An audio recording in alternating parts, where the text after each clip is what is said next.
sejahtera dalam kasih Tuhan Yesus Kristus.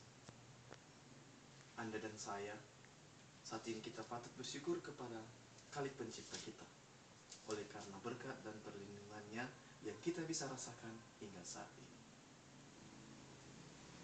Mungkin Anda sebagai pendengar yang menyaksikan video ini, ataupun saya sendiri, kita pernah mengalami perselisihan di dalam rumah kita.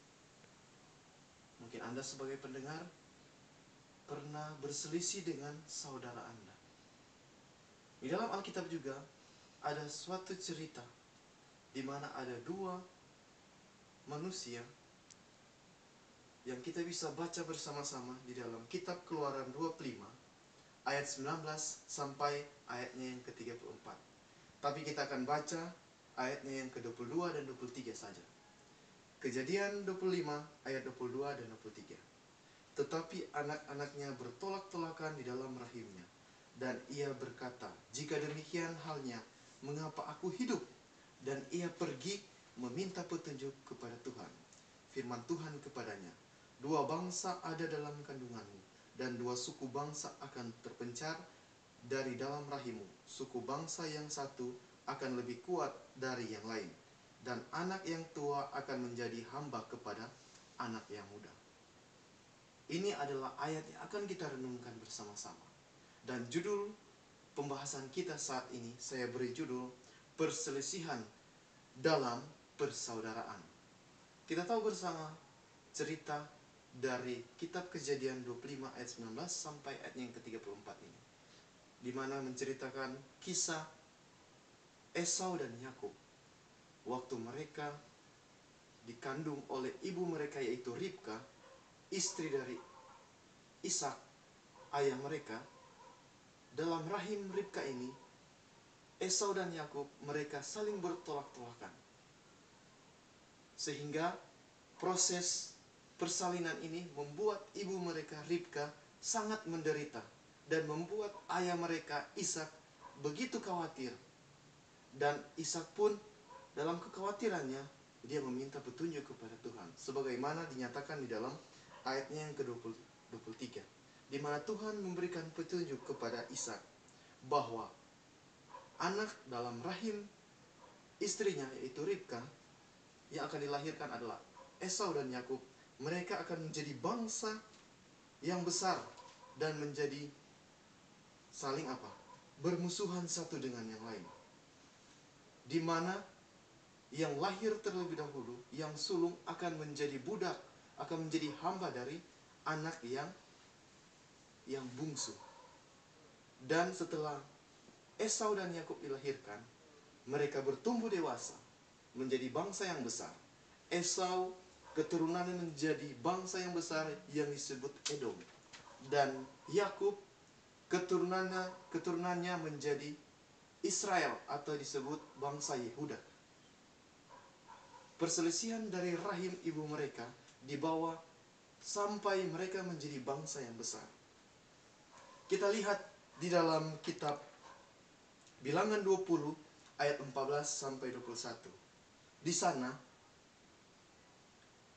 keturunan dari Esau dan Yakub ini, mereka melanjutkan perselisihan mereka.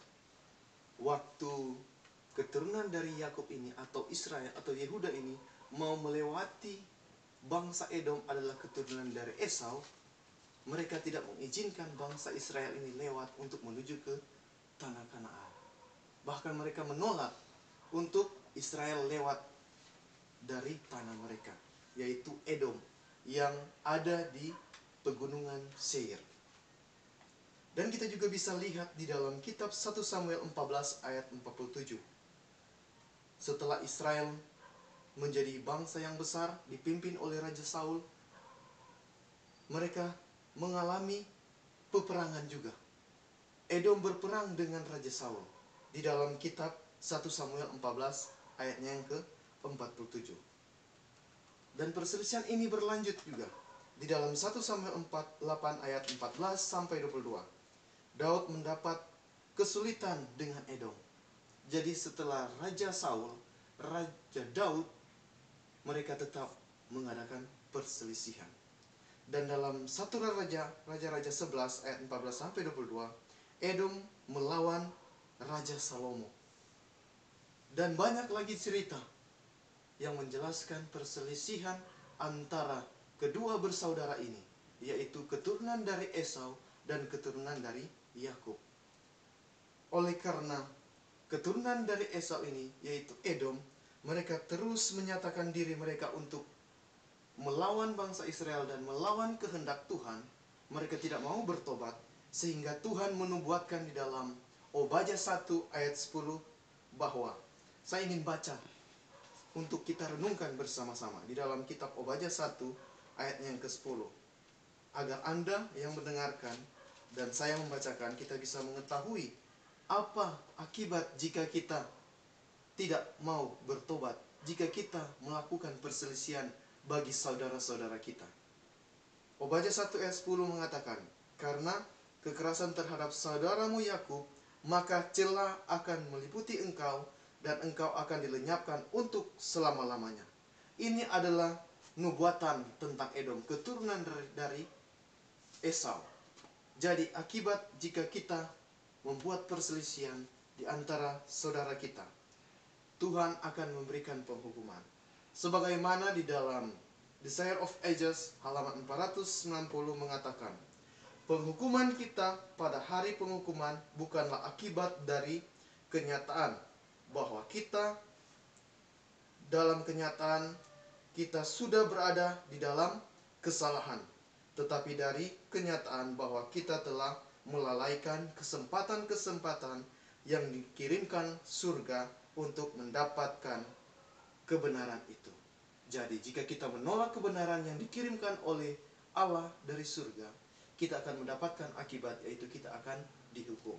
Jadi saudara-saudara, biarlah kita jangan menyangkal atau kita tidak menolak akan berkat yang Tuhan sudah tawarkan kepada kita, yaitu keselamatan. Kiranya Tuhan memberkati kita semua. Amin.